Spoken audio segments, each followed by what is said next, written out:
We as a society have progressed past the need for doomer endings.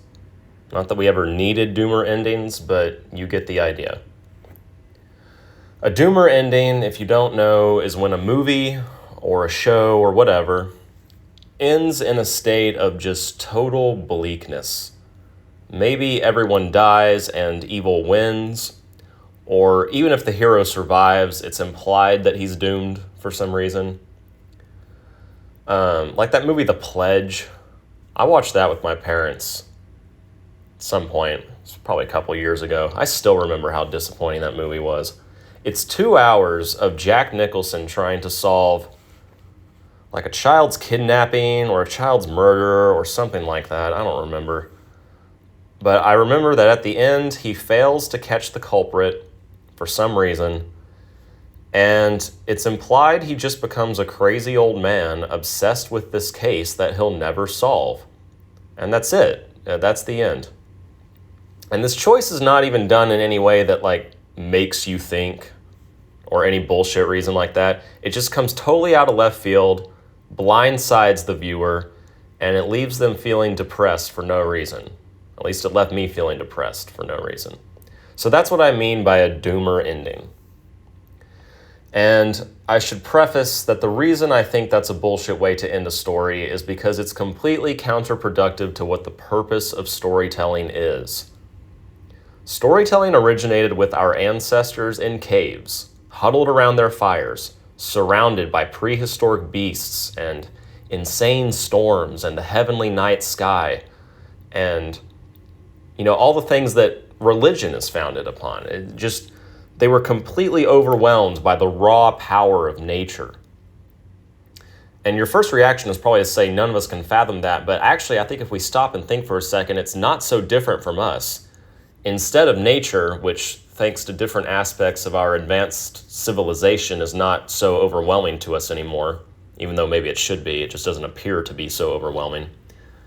We're surrounded basically by the rapid growth of everything. There's the growth of population, the growth of technology, the diversification of opinions, and I think it's all equally overwhelming to humanity as a collective, and I think we need relief from that.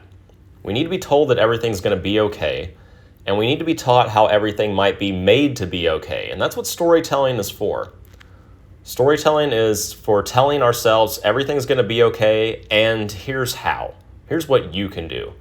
Go into the world with the lessons that this story gives you and put them into action. That is the purpose of storytelling. So stories should end with hope. Now, I'm not saying every story has to have a totally happy ending, but you can have a bittersweet ending without having a doomer ending. So The Shining, for example. Now, in some regard, the villainous force wins in that movie because Dick Hallorann is killed and Jack Nicholson goes mad and betrays his family, and he also dies. And so you have that element of tragedy because Wendy and Danny will have to live with the memory of these traumatic events for the rest of their lives. But at the same time, I wouldn't call it a doomer ending because Wendy and Danny do escape, and so we presume they will have a chance to recover from this and start life anew. And I think that's what we as humans really need to be told is a possibility. Constantly. We need to be told that every time we go to the movies. That's what we're subconsciously looking for when we go to the movies. And that's why, everyone who has ever written about movies in collections of essays or whatever, they always liken the movie theater to being in a cave huddled around the fireplace, because that's what it is. Subconsciously, that's what we're doing. We're still going into caves and watching the light dance in front of our eyes and telling ourselves it's all going to be okay because there's hope. So if you're going to the movies and you're watching something that just reinforces a completely negative outlook on life, I don't know, good luck to you, I guess. Good luck to your sanity. And I'm saying this, by the way, as somebody who does pretty much have a 95 to 99% negative view of the world, depending on the day, and who arguably doesn't have such a great grasp on his own sanity anymore. At least I don't feel that I do. But I'm sure there's somebody out there who wants to be a hardcore nihilist and is tempted to say, why would you want to constantly be told that everything's going to be okay when everything's not going to be okay? And it's like, well, because hope is nice. Shawshank Redemption, okay? Hope is a nice thing, and nice things are in short supply. And I don't really care if I'm just tricking myself into having hope. I think it's justified. You know? There are people in my life who technically qualify as my dependents, or at least they will be very soon. And so even though I don't have a lot of hope for the future of humanity, I know that my dependents are not mentally prepared to accept that idea because they're not where I'm at in life. And they want to know that everything's going to be okay. And in order for me to lead them, I have to act like everything's going to be okay. And I'm a terrible actor, so the only way to do that is to trick myself. And movies are, for me personally, the best way because that's the medium I respond to most strongly. Anyway, all this shit comes about every time I watch a Mike Flanagan movie. Now, he's not the only one who has doomer endings, and not every one of his movies have doomer endings. I'll acknowledge the good endings. But the endings that stick out the most are the doomer endings. So, Midnight Mass. I actually don't know if that has a doomer ending, but the second to last episode has such a doomer ending that I didn't even finish the show. That's how bad it is. Haunting of Hill House doesn't act like it has a doomer ending, but I think if you analyze it, it becomes clear that it does. Dr. Sleep, same thing. It depends on what viewpoint you're watching the story from. I'll talk about that. It depends on which character you're analyzing. And I think the reason his doomer endings frustrate me the most is because his stories are more enrapturing than most movies. He's not the only director who makes movies with bleak, hopeless endings, but he does an especially good job of reeling in my attention and care for the characters, so his doomer endings are more upsetting than most. So I watched Oculus about a week ago. I'd never seen it before. The wife had seen it, wanted to rewatch it. I didn't know anything about it except that it was an early Flanagan joint, and I occasionally do get the urge to be a Mike Flanagan completionist because the stuff he's made is good. Like, the good stuff is really good. So I'm on the lookout for what else he may have made that is good and not all doomer coded. But Oculus, unfortunately, is. And it's so disappointing because up until the very end of the movie, it's 4 stars. It's really fucking good. The whole time I was thinking to myself, no wonder he got the jobs he did after this. All the Netflix miniseries and the Stephen King stuff. Because it's a showcase for his talent. I think it's the first feature film he did, or it's one of them. And it's a haunted house movie that just like, despite of how basic it is, it really makes itself come off as something entertaining and unique somehow. But it's got the same core problem that a lot of his other endings do. The most sympathetic character, who is this traumatized young guy who witnessed his father murder his mother when he was a kid, and then he had to kill his father because his father was possessed by a demon. So he's been in a mental asylum for years trying to improve the state of his own psyche. And he just fails at the end of the movie to successfully overcome his demons. He and his sister go back to the house that's haunted, and they try to call the ghost out so that they can trap it or defeat it or send it away or whatever. And basically the ghost tricks him into killing his own sister. And then the cops come, and the story ends with him getting arrested, blamed for his sister's death, and presumably he's going to spend life in prison. So, Mike Flanagan, that's bullshit, man. And I know you know that's bullshit. You know the best Mike Flanagan movie is honestly The Life of Chuck. That is a fucking beautiful movie. It's about the end of the world, but it's full of hope. It's bittersweet, but there's hope. And it's not a horror movie. It's just more of a drama. So I wonder if maybe Mike Flanagan has it in his head that a horror movie needs that extra bleak punch in the gut at the conclusion in order to be effective, but I just don't think that's the case. And, you know, here's the thing, okay? I'm going to get schizo on y'all for a second. Demons are real, okay? If I lose you here, fine, tap out. Tap out, but here's the thing. Demons are real, okay? And they are either the same thing as trauma or addiction. We need to talk about addiction too. Addiction is in a lot of Mike Flanagan stuff. So I'll come back to that. So demons are either the same thing as trauma, depression, addiction, or they weaponize trauma, depression, addiction. It doesn't really matter which one of those you want to choose to believe. But demons are real, okay? And there's a surprising lot, I think, of Hollywood movies that accurately depict demonic behavior and demonic possession and even demonic battles. Like, Dr. Sleep is a woke fucking movie. That is a third eye movie. The astral projection shit, are you kidding me? The fucking demon people sucking up life force from children who they torture, are you kidding me? Epstein, people. That's what that was about. Is about. It's still going on. Okay?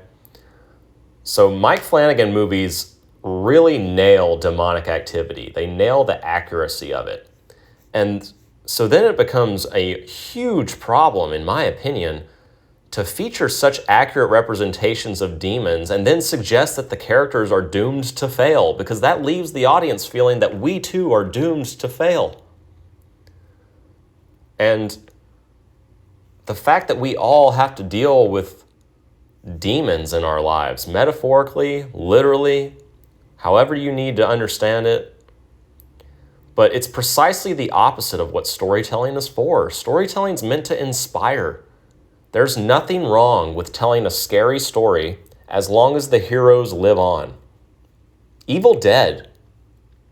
You know, I was hanging out with a friend of mine at a bar like 3 years ago when Evil Dead Rise was about to come out, and the trailer was on at the TV in the bar.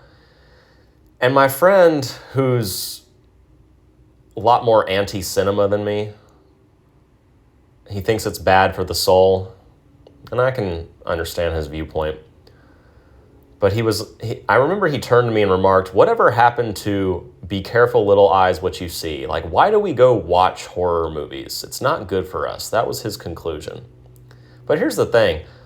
You can see awful shit happen on the way to work. You know, you can see roadkill, and that's just as scarring to your subconscious as it is to watch a horror movie. Okay?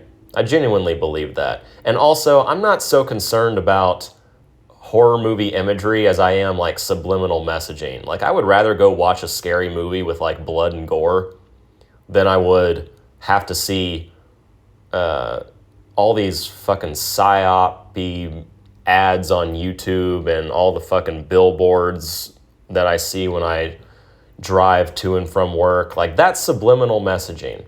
And I hate that shit. I would rather be without that. I would rather have the blood and gore on my mind. Okay? Seriously, I would.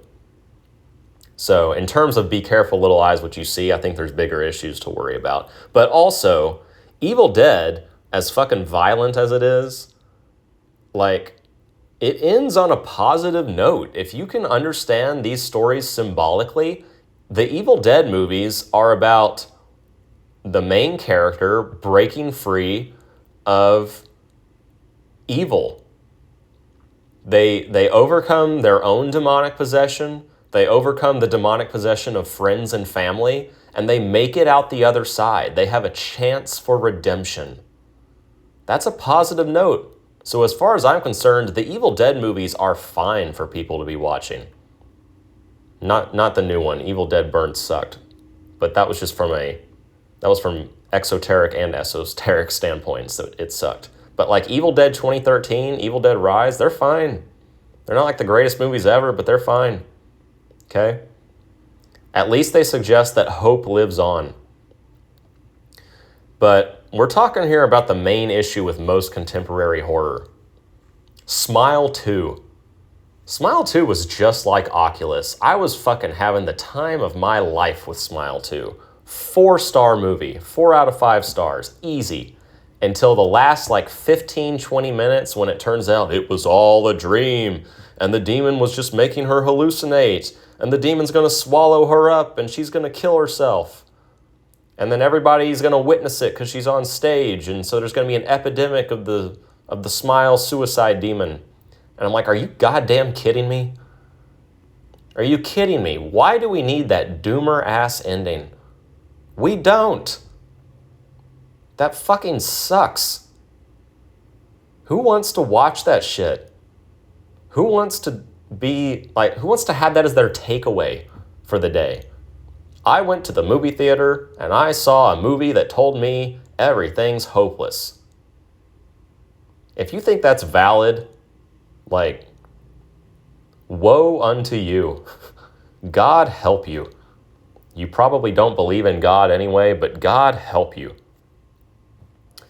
But this issue goes back so much further than Smile 2. It goes back to the 80s at least. It probably goes back further than that, but Nightmare on Elm Street absolutely nails a realistic depiction of Nancy defeating her demon. I'm going to have a video just about demonic battles at some point, but we'll go ahead and talk about it now. She turns her back on Freddy and she says, I take away every bit of power I ever gave you or whatever. And that just makes Freddy disintegrate, basically. He disappears. And just by the way, that's how it works, okay? By the way, that is how you defeat a demon. And then the movie completely ruins that by going the cheap jump scare, Freddy still lives, bitch, route, when they all get in the car at the end and it turns out the car is Freddy or whatever. It's a stupid ending from a logic standpoint, too. And of course the movie does that. It was all in the name of creating a franchise, But it doesn't matter what the reason is. It's a doomer ending and it sucks. And I feel like Mike Flanagan's just smarter than that. He makes smarter movies than Nightmare on Elm Street. Up until the endings, his movies and his shows are so good, and I think that he has the potential to be better than that. You hear me, Mike Flanagan? I'm telling you, you've got the potential to be better than Wes fucking Craven, okay? But you've got to get this doomer ending thing under control. Okay, so let's talk about the addiction thing now. Dr. Sleep. Dr. Sleep is about the addiction cycle. Jack Nicholson was an alcoholic in The Shining. Now Danny's grown up in Dr. Sleep and he's also an alcoholic. So he's literally inherited his father's demon. And I'm sure we all know the story, but in the Stephen King book of The Shining, Jack redeems himself by burning down the hotel and dying with it. And so then Danny is free from the cycle of addiction, ostensibly, until the sequel's made. The Shining movie, Jack Nicholson does not destroy the Overlook Hotel. Stephen King hated this ending, and so when the Dr. Sleep movie adaptation was being made, then, we just had to kill Danny off. We had to burn the Overlook. We had to do the Shining book ending inside the Dr. Sleep movie ending, and it does not work. Why? Because Danny is the last of his line. He's the last Torrance. Okay, and the message of the books, the Stephen King books, is that the familial cycle of addiction can be overcome. Because at the end of the Dr. Sleep book, Danny lives. Okay? Danny lives. And in the movie, he doesn't. In the movie, he has to die to save the girl. What is her name? Abra. And I just don't like the implications. It comes off as Mike Flanagan saying, there's no way to beat the familial addiction cycle except ending the bloodline. That's so stupid. you know? And I get it. I know Stephen King didn't think that hard about it. He just wanted the Shining movie, which he hates, to be fixed, quote unquote. And Mike Flanagan, as I'm sure anybody would, as I probably would, was a little bitch about it and didn't argue with Stephen King at all and made the movie the way Stephen King asked him to because Stephen King's his hero or whatever. That's all conjecture, by the way. I don't know if that's actually how it went down. And it wouldn't be so bad because, again, it's not a total doomer ending, Dr. Sleep. Abra lives, okay? It just depends on which character you view it from. It's a doomer ending for Danny, and it's a doomer ending for the Torrances. But it's only half a doomer ending. There's still hope because Abra lives, and she's going to fight another day, and she's not going to deal with addiction, and she's going to lock the demons up in her box, and it'll all be fine. But it's a pattern with Mike Flanagan movies, okay? It's not the first time that he's implied that an addict has to die in order to break free of addiction. I take that very personally. I am an addict, okay? I was addicted to porn from the ages of 12 to 24, and I'm a recovering addict now. That doesn't mean that I don't, occasionally slip up. It just means that I've come across, the other side, and now I rarely ever do slip up. Rarely ever do I watch porn. And by the way, I don't care if you think that porn's not an addiction. I know there's still people out there who think that's not the case. It's an addiction, okay? Trust me, I lived with it for 12 years. It's an addiction. And there's science to support that it's addiction, but I would be saying that it's an addiction even without the science. So I'm not here to talk about that. But I also don't feel that porn's the only thing that I have been or am addicted to. I think you could be addicted to just about anything. Okay? Alcohol, caffeine, your phone, television, heroin, whatever the fuck. Okay? There's a lot of addictions out there.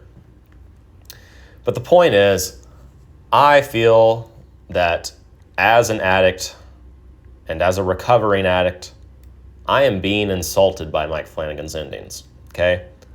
Haunting of Hill House, same thing. The twins, the little kids, and then the girl grows up and she goes to the house and dies. She's not an addict, but her twin brother, I can't remember the Haunting of Hill House characters' names, but her twin brother is the addict character on the show. When he grows up, he's an addict. And he's like one of the other ones that dies in the house, like the house eventually swallows him up or whatever. So again, I think that's bullshit.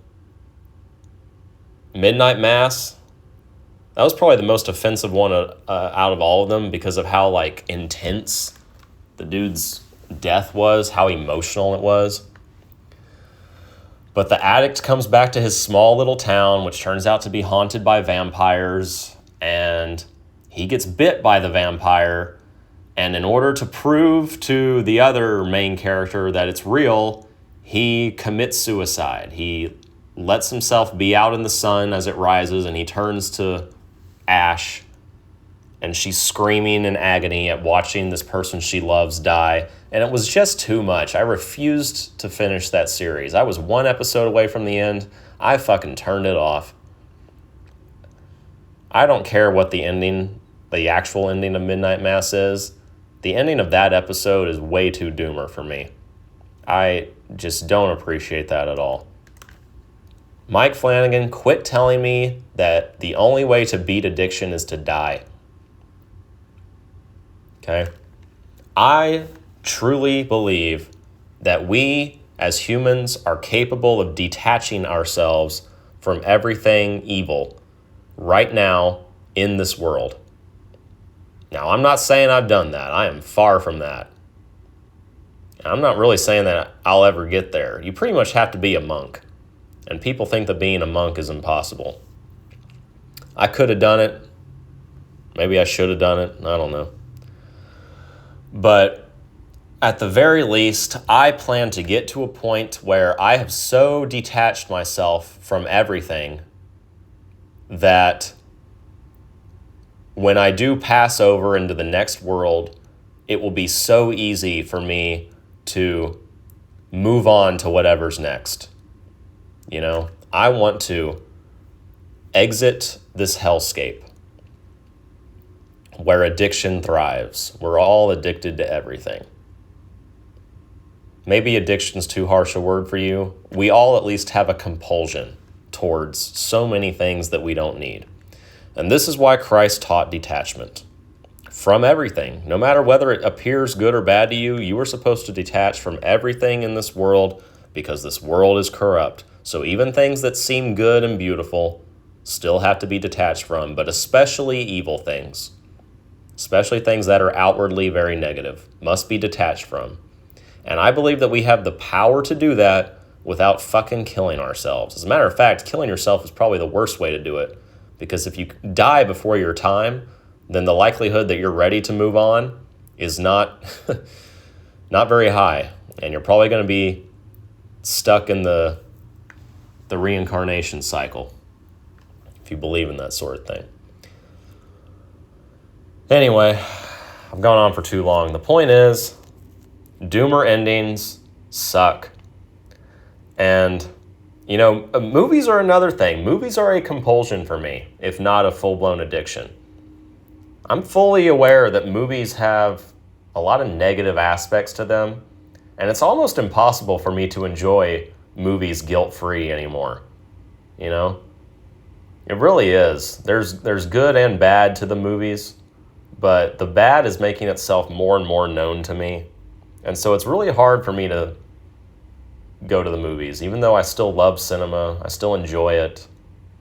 I love the very act of going to the movie theater, sitting there with friends, eating popcorn, having a good time. But it's got to be detached from one day. But for the time being, I think that I'll know when it's time to detach from it. It's getting close, I can tell you that, and that's why the guilt is increasing. But it's not quite time yet, and I'll know when. But for right now, I do my best to be careful about what I watch.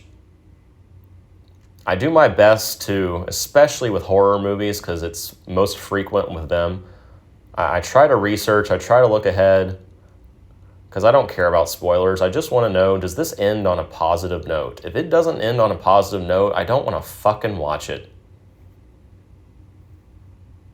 And I hope you take that away from this. I hope that if you like watching horror movies, or maybe even if you're scared of watching horror movies and you haven't seen that many, you should take away that horror movies are actually valuable. You just got to watch the right ones. The right ones will actually give you hope, and they'll teach you very important lessons about how the spiritual realm functions. No kidding, man. No kidding. But we just got to get rid of the doomer endings. That's all.